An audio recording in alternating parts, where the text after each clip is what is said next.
We don't often recognize people. We don't often see people as they really are. And Jesus was up in the pearly gates, and he was walking by St. Peter. And St. Peter needed a break, so he said, Jesus, will you man the gates for a little while? I need to take a little break. Jesus is like, sure, no problem. So St. Peter walks off, and Jesus sees this older man coming towards him, long white beard, long white hair with a staff. And he comes up to him, and Jesus says, welcome. And he says, oh, I'm so glad to be here. I really want to see my son. And Jesus says, there are millions and millions of people here. How do you think you're going to recognize your son? How are you going to find your son? And the old man says, well, it should be pretty easy. He has holes in his hands and his feet. And Jesus looks at him and he says, Father? And the old man says, Pinocchio?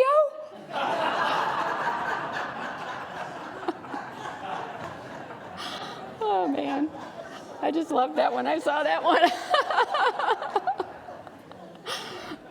Anyway, we don't always recognize people. We don't always see people for the value that they bring to our lives. Sometimes they're like invisible support. Sometimes they're behind us. They have our back. And Veterans Day was on Friday, November 11th, which started in 1918 at the end of World War I. It was called Armistice Day then.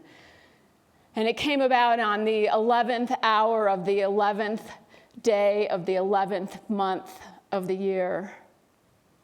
And ever since then, we have celebrated our veterans and honored our veterans on November 11th. It became Veterans Day. It was called Armistice Day. I think it became Veterans Day maybe in 1954.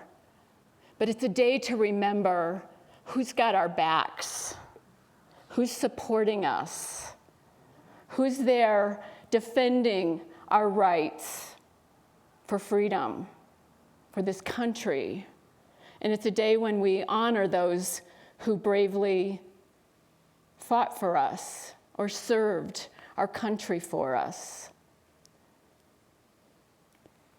Let's play the video.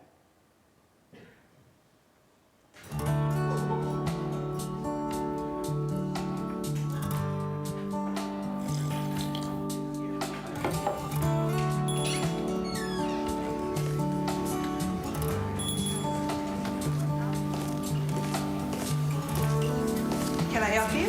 Just a cup of coffee, please. Coming right up. Oh, there's no charge. Thank you.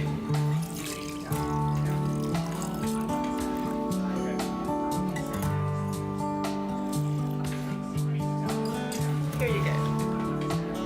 Thanks again. Thank you for your service.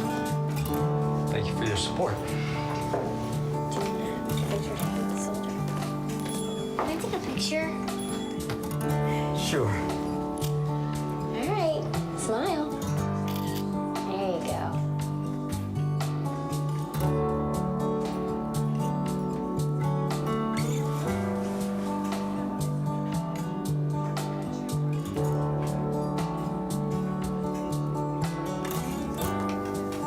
Sir, my son would like to ask you a question. Are you a hero too? That man said you were.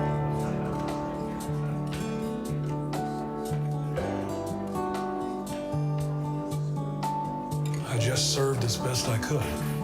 Can we take a picture? Sure. All right, smile big. What do you say? Thanks. Thank you.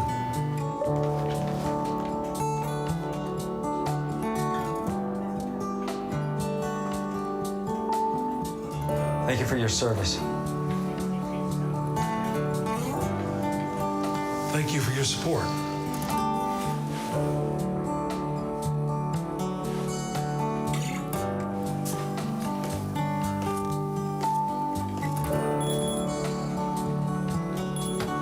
get you a refill.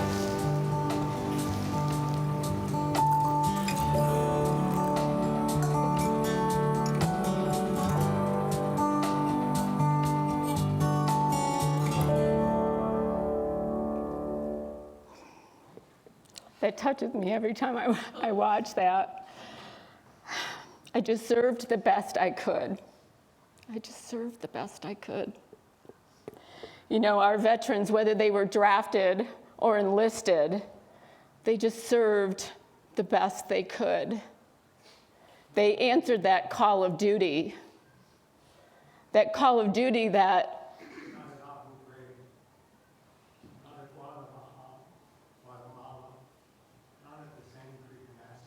I don't know who's talking right now. They answered the call of duty. They risked their lives. They defended our freedom, every one of them. And they deserve our respect, regardless of what we think of war. They deserve our honor. And to honor somebody means to see the value in them, to see what they did and what they sacrificed and how their lives were changed mattered to all of us. They deserve our highest esteem. We have veterans in this room today. Some of them have filled out a form, and you might have seen it when you came in. If there are other people that are veterans that haven't filled one out, we would love to have you fill it out, put it on our bulletin board so we can know who you are, so we can thank you, so we can honor you. Who are our veterans in the room? If you want to, we would love to honor you right now. If you want to stand or raise your hand or...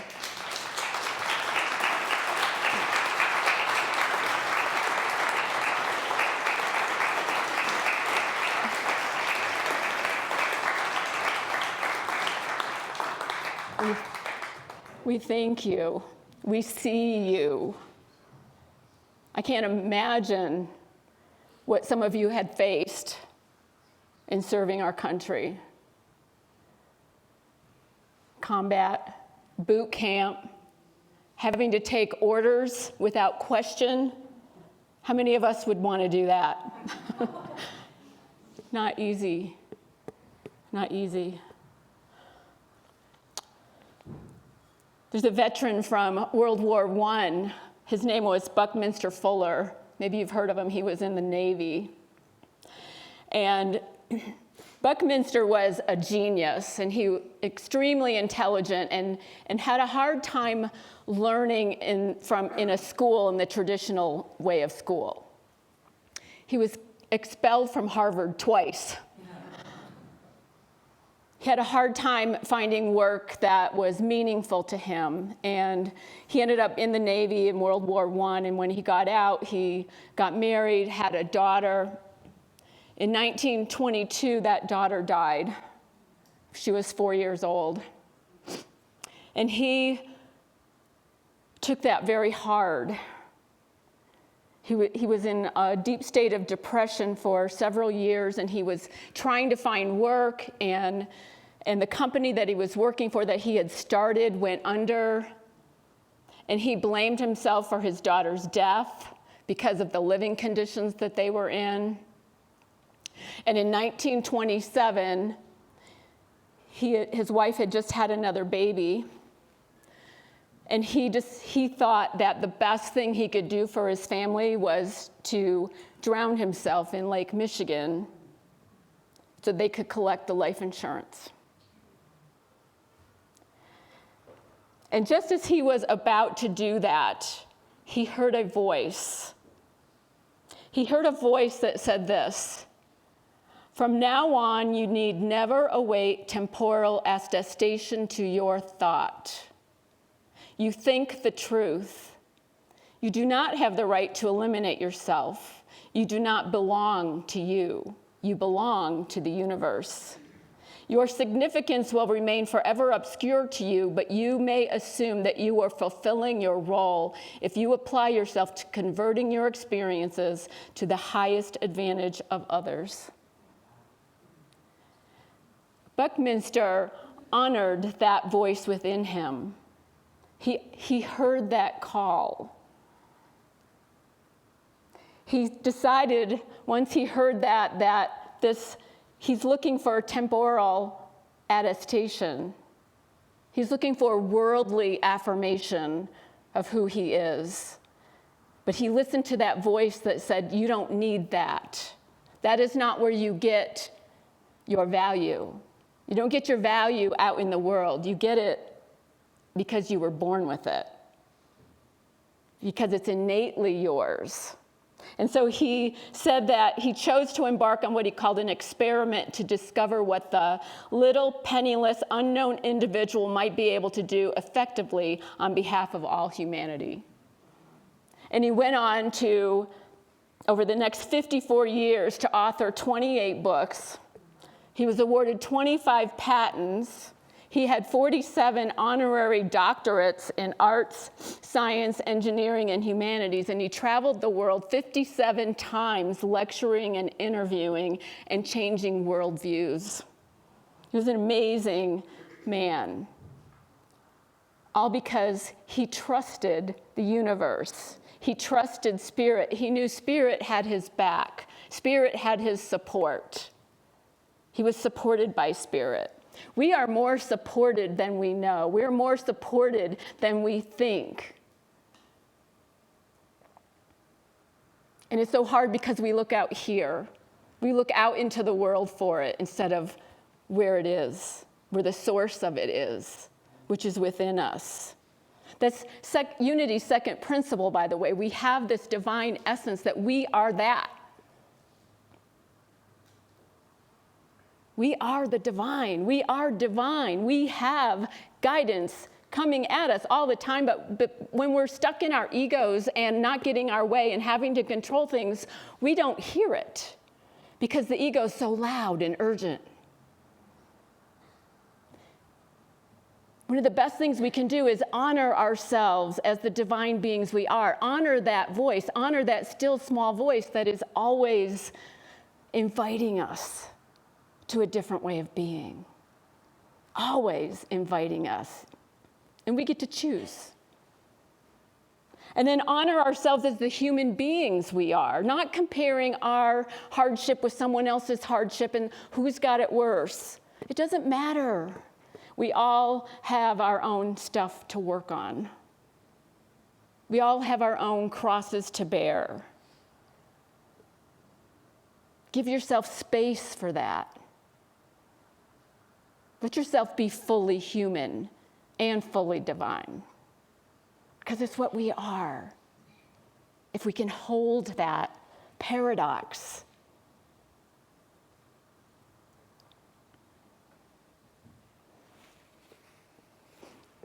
Last week I was talking to my parents. It was their 64th wedding anniversary. And I was telling them that I had COVID and oh, it's so hard to be a minister at a church. And my dad said, "You're not at a church." And my parents, I love my parents. I love my parents and I honor my parents. And we don't agree on politics or religion. And so we have decided that we're not going to talk about it with each other because we can't do it calmly.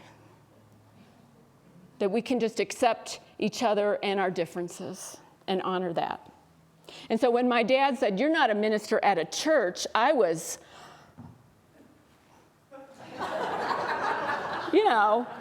what do you mean by that? But I didn't go there. I let him have his moment. And my wonderful husband reminded me, we don't call it a church anyway, so what's the big deal? Yeah, he's right. You're not a minister at a church. But I was talking to them about how And I was sick, so, I'm crying about everything. But I was talking to them about the challenges for being a minister and being human and allowing myself to get sometimes when I'm a minister, and how do I hold all that? And, that they didn't get that, but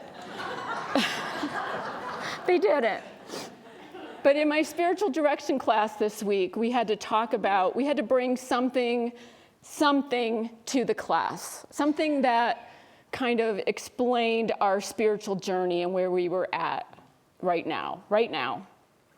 And so I have this ceramic bowl that I bought at the Community Fest out here, maybe last summer. It has a handle, and in the bowl are all my white stones that I've had over the years. And it perfectly symbolized, here's this container with all these intentions that I have set over the years, all these attributes I'm working on embodying, all these pieces of me. And I was telling them, and they got it, I was telling them how, sometimes I feel like all the pieces are outside the container and I don't know which one to grab and which one can I be right now. In life, we are all of that. Honor all of that. Honor every one of those. Honor every attribute, whether you like it or you don't like it. Honor that, because even if it's something that we deem as negative and I don't want to be like that, it's there to teach us something. So honor that there's a lesson in that. It's really great to talk to people that got that when I was explaining that to class. Honor every challenge. Honor every part of you. Rob Bell, who's a progressive minister out in California, says this: what would it look like for you to approach tomorrow with a sense of honor and privilege, believing that you have work to do in the world, that it matters, that it's needed, that you have a path and you are working your craft? What would it look like for you? And if you're still breathing, you have one. You have a craft. You have a purpose. That's everybody in this room, I would guess. We all have a purpose. Find yours. What lights you up? What do you feel called to? Tomorrow is Columbine's 29th anniversary.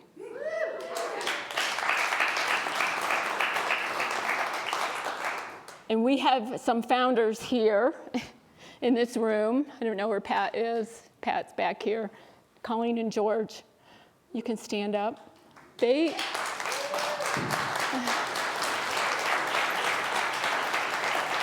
Pat Foss is somewhere.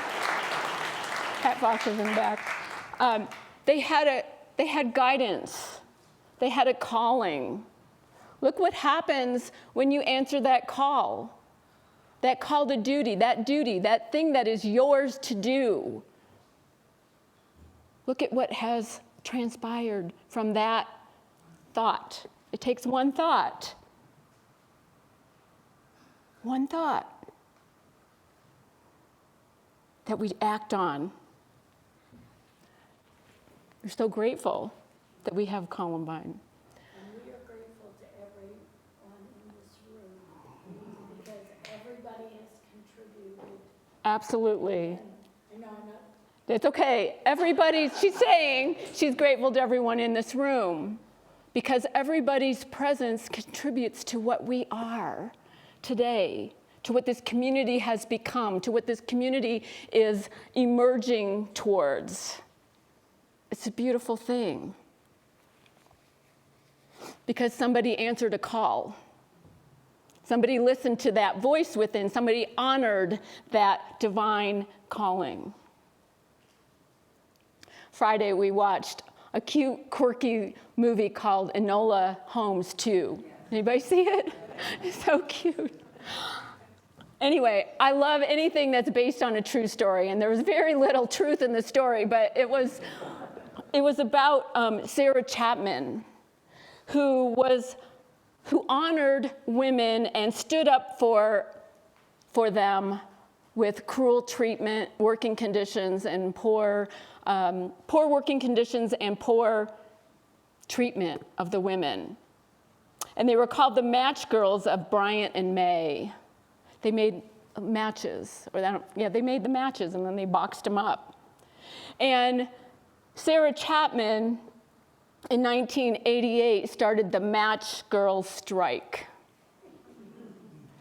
And they made a difference.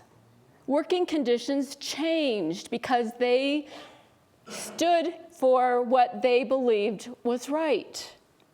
They answered that call of duty. One person, one flame can create a fire. She was that one flame that changed the way the workers worked, changed the conditions. And they started the Union of Women Matchmakers. It's the largest female union in the UK. There's a quote in the movie that says, "Your purpose must be to find who you are." And then we have to honor that. We have to give it value. We have to show it respect. We have to take action on it. Honor that. There's a story in the Gospel according to Mark, chapter 12, verse 41 to 44. I don't have it for the screen, but it's called The Widow's Mite, and you might recognize it. It's short. I'm going to read it. He sat down opposite the treasury, this is Jesus, and watched the crowd putting money into the treasury. Many rich people put in large sums. A poor widow came and put in 2 small copper coins, which are worth a penny. Then he called his disciples and said to them, "Truly, I tell you, this poor widow has put in more than all those who are contributing to the treasury. For all of them have contributed out of their abundance. But she, out of her poverty, has put in everything she had, all she had to live on." Now, at first read of that, it sounds like it belongs in a prosperity class, in a prosperity talk. But we're always invited to go deeper with the scriptures, that there's more meaning than what it seems. This isn't necessarily a scripture about tithing your money. It's about the temple treasury. And our temple is our consciousness. And the treasury is that treasure within us, that knowing of who we are as divine beings. This widow is called 2 mites because in older translations it was called 2 mites and not two small copper coins. But this widow gave all she had to the temple treasury, to her own divine knowingness. She dedicated her life to that. She dedicated her life to spirit. That's our true treasure, to know our oneness, to know where we come from, to know that we are valued without doing anything. That each of us has value beyond measure. And she honored that in this story. She's laying it all out for spirit. She's giving it all over to spirit. How many times do we give our whole life over to spirit? Nope, not that part. I want to control that part because I don't trust that spirit's going to do it the way I want it to go, right? Ugh. Give everything you have to source. What if you just tithed it? What if you just gave 10% of it? 10% of your control, 10% of your suffering, 10% of all that needless worry and anxiety and resentment and anger and whatever else you want to, just give spirit 10% of it. Tithe. Tithe means 10%. And ask. Spirit, okay, now what? Now what? Honor whatever guidance you get. Honor that. Respect that. See that there's value in that because Spirit's got our back. Spirit has our back, always. We need to honor ourselves. Honor that divine part of ourselves. I'm not asking you to give it over to something outside of you. Give it over to the best part of you, the most loving part of you, the deepest part of you that knows. And if you don't know, spend some time in the stillness. Spend some time in the quiet. Spirit is not loud or urgent. It's soft. It's quiet.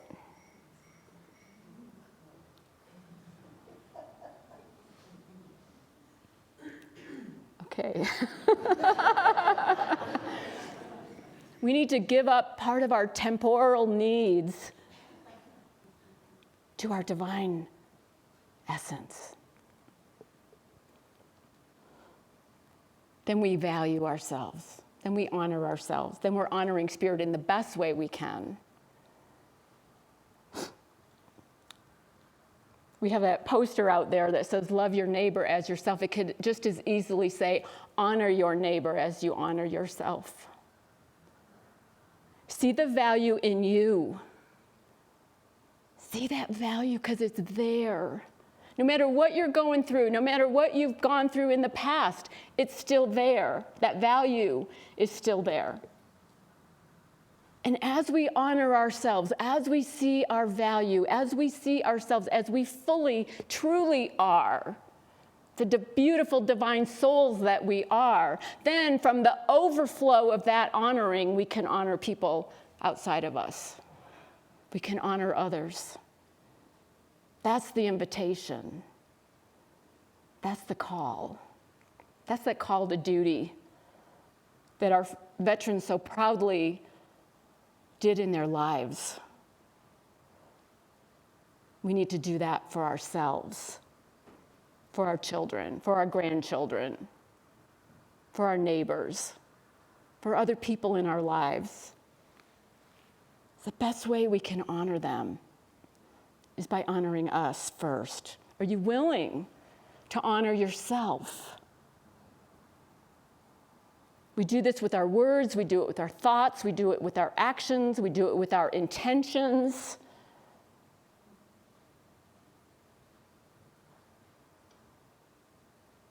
We can do it. I want to close with a quote by Matthew Fox. Matthew Fox, if you know who he is, he's a minister. He's coming here. Well, he's not coming here. He's going to be on Zoom. We're going to have a lecture and Q&A sessions in early February. But I found this quote from his book, Creation Spirituality, which I thought is so appropriate to today's talk. He says, I wonder if the time has not come in our efforts to move humanity to a fuller expression of its destiny to begin asking the most basic of all moral questions. How can we honor one another? For honor is another word for reverence, and reverence comes from awe. If we have begun to intuit the awesomeness of the universe and the awesomeness of our being here, then it is a time to honor one another. It is time to honor one another. Honor someone today. Honor yourself today. That's your assignment for today. Namaste.